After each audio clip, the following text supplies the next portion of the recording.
Hello दोस्तों, राधे राधे। मेरे channel पर आप सभी का स्वागत करते हैं। देखिए, शरद पूर्णिमा व्रत कथा मैं आपको सुनाऊंगी किस तरह से की जाती है। शरद पूर्णिमा व्रत में क्या क्या सामान चाहिए पड़ता है मैं आपको बताऊंगी। देखिए, तुलसी ज़रूर होना चाहिए पूजन में, क्योंकि सालक राम की तुलसी पूजन में तुलसी ज़रूर, सालक राम लड्डू गोपाल को बिठाना चाहिए। और क्या क्या सामग्री चाहिए पड़ती है मैं आपको बताऊंगी। सफ़ेद कपड़ा मैंने वैसे रखा तो नहीं है, लेकिन बता रही हूँ कि जब आप पूजन करें, जब अभी ये तो पहले से वीडियो बनाई है मैंने। सफ़ेद कपड़ा, नारियल, सुपारी, पान, हल्दी, रोरी, चंदन, पंचमेवा, खीर, मिष्ठान, दही, सफ़ेद तिल, जौ के जवा, चावल, धूप, कपूर, घी, शक्कर, अगरबत्ती, घास, हवन सामग्री, ऋतुफल के अनुसार सभी ये सब पूजन सामग्री है। ये सब चढ़ाना चाहिए भगवान के लिए। और लड्डू गोपाल रखकर शरद पूर्णिमा की कथा करना चाहिए। मैं आपको शरद पूर्णिमा की कथा सुनाऊंगी। शरद पूर्णिमा कथा सुनिए। श्री गणेशाय नमः। एक बार नारद जी पृथ्वी पर घूमते हुए पृथ्वी पर मनुष्यों को नाना प्रकार की व्याधियों में जकड़ा हुआ देखकर अत्यंत दुखी हुए और विचार करने लगे, इस पीड़ित मानवता को किस प्रकार दुखों से मुक्ति दिलानी चाहिए। जब हर तरह से विचार करने पर उन्हें कोई युक्ति नहीं सूझी, तो भगवान नारायण हरि का ध्यान करते हुए मुंह से नारायण नारायण का घोष करते हुए क्षीर सागर की ओर प्रस्थान किया। वहां पहुंचकर क्या देखते हैं, भगवान श्री हरि शेष शैया पर मंद मंद मुस्कुराते हुए शयन कर रहे हैं तथा लक्ष्मी जी उनके पांव दबा रही हैं। यह देखकर नारद जी ने तुरंत साष्टांग प्रणाम किया और स्तुति करने लगे। हे नारायण, आप हर समय अपने भक्तों की रक्षा का पालन करते हैं। आपकी कृपा बिना पत्ता भी नहीं हिल सकता। आप ही जगत में उत्पत्ति एवं प्रलय के मूल कारण हैं। आप हर प्रकार से सामर्थ्य हैं। यह सुनकर भगवान श्री हरि ने मुस्कुराते हुए कहा, पधारिए देवऋषि, आज बहुत दिनों में दर्शन दिए। कहिए, आप सब कुशल तो हैं? पृथ्वी पर आपका चक्कर लगता ही रहता है। कुछ वहाँ के भी हाल सुनाइए कि वहाँ लोग किस प्रकार अपना समय व्यतीत करते हैं। इतना सुन नारद जी बोले, हे माधव, हे जनार्दन, हे श्री हरि, हे स्वामी, मृत्युलोक में मानव बहुत दुख भोग रहा है। उनके कष्टों को देखकर मैं तो क्या, मेरी आत्मा भी रो रही है।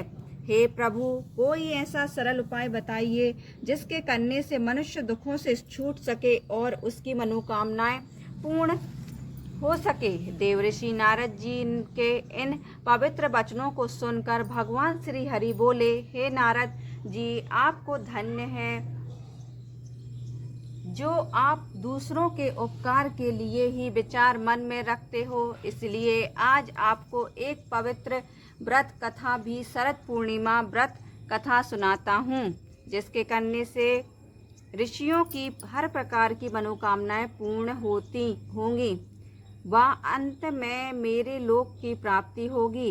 इसमें कुछ संदेह नहीं है। पूर्व में यह कथा ब्रह्मा जी ने सूर्य से कही थी, सो ध्यान से सुनो और सुख, वैभव, संतति, सुख की प्राप्ति करो। प्राचीन काल में एक ब्राह्मणी शरद पूर्णिमा का व्रत विधि विधान से खीर बनाकर किया करती थी। वह उस दिन 5 सेर दूध की खीर बनाती, उसमें किशमिश, बादाम वगैरह डालकर खूब सुंदर खीर बनाकर भगवान श्री हरि का भोग लगाती तथा अड़ोसी पड़ोसी रिश्तेदार सब में खीर का प्रसाद बांटती तथा रात्रि में चंद्रमा की रोशनी में भगवान का घी खंड का भोग लगाती तथा भगवान की मूर्ति का बहुत बढ़िया ढंग से श्रृंगार करती। उन्हें श्वेत वस्त्र, मुकुट, श्वेत हार इत्यादि पहनाकर चंद्रमा की धवल रोशनी में उन्हें विराजमान करती, कीर्तन करती, भजन करती, ठाकुर जी के तरह तरह में लाड़ लड़ाती। उसके व्रत के प्रभाव से उसके खीर व श्रीखंड के पात्र सोने के हो जाते। जब यह बात साहूकारनी को मालूम हुई तो उसे बहुत दुख व जलन हुई कि देखो इसके तो बर्तन सोने के हो जाते हैं। वह रात में साहूकार से बोली कि ब्राह्मणी के यहाँ तो सोने के बर्तन हैं, सो चुरा लेने चाहिए। साहूकार ने पीतल के बर्तन रखवाकर सोने के बर्तन चुरा लिए तो ब्राह्मणी को सुबह मालूम हुआ कि साहूकारनी ने मेरे सोने के बर्तन चुरा लिए हैं। तो उसने कहा कि हे शरद पूर्णिमा माता, अगर मैंने तेरा व्रत मन से नियम से किया हो तो मेरे बर्तन सोने के हो जाएं तथा साहूकारनी के सब बर्तन मिट्टी के हो जाएं।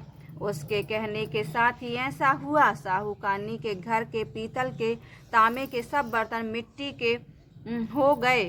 अब तो साहूकार एवं साहूकारनी बहुत दुखी हुए और रोते रोते ब्राह्मणी की शरण में पहुँचे और जाकर ब्राह्मणी के पैर पकड़ लिए और अपने किए की माफ़ी मांगने लगे। फिर साहूकार ने ब्राह्मणी से पूछा कि हे माता, आप कौन सा व्रत करती हैं जिसके प्रभाव से बर्तन सोने के हो जाते हैं? तब ब्राह्मणी बोली, मैं शरद पूनम का व्रत करती हूँ, यह सब उसी का प्रभाव है। साहूकारनी बोली, यह व्रत किस प्रकार किया जाता है, इसका क्या नियम है, इसका स्पष्ट उल्लेख करें। तब ब्राह्मणी बोली, सब तरह से घर व अपनी सफाई करें, श्वेत वस्त्र धारण करें, ठाकुर जी के भजन पूजन में मन लगावें, एक सेर दूध की खीर बनावें, उसमें ठाकुर जी को भोग लगाकर 4 हिस्सों में बांट दें। एक हिस्सा ब्राह्मण को दें, एक हिस्सा पड़ोसी को दें, एक बालक को दें, एक हिस्सा गाय को दें तथा एक हिस्सा स्वयं सेवन करें।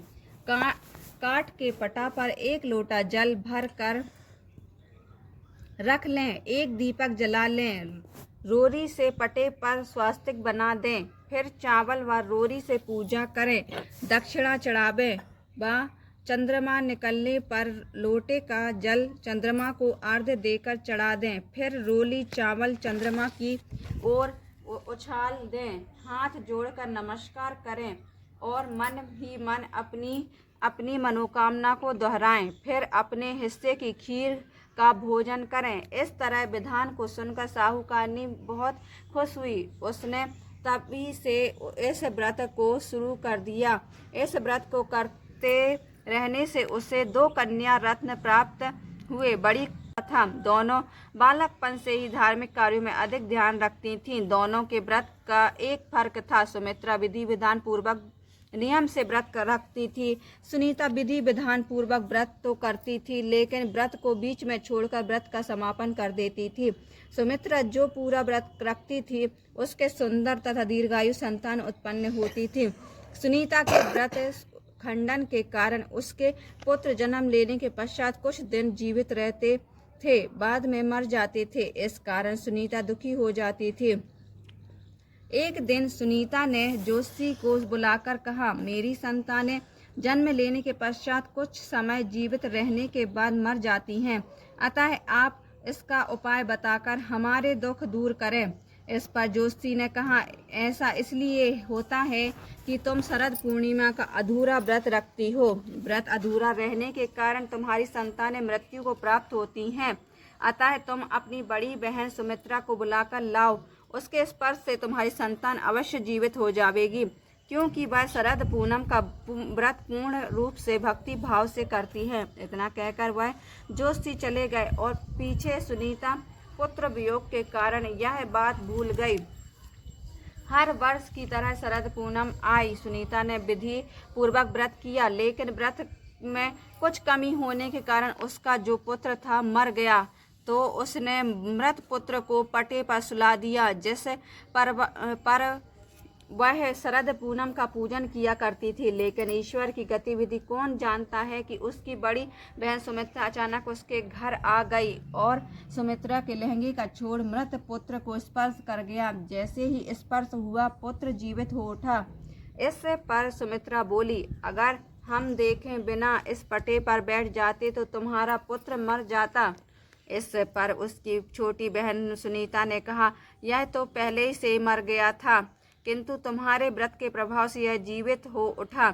अपनी छोटी बहन की बात सुनकर बड़ी बहन सुमित्रा बहुत प्रसन्न हुई। उसे प्रथम बार शरद पूनम व्रत की शक्ति का अनुभव हुआ। इसके बाद दोनों बहनें शरद पूनम का व्रत और भी भक्ति भाव के साथ करने लगी। वह अपने सगे संबंधियों, पास पड़ोसी के लोगों को यह व्रत करने की विधि बताने लगी।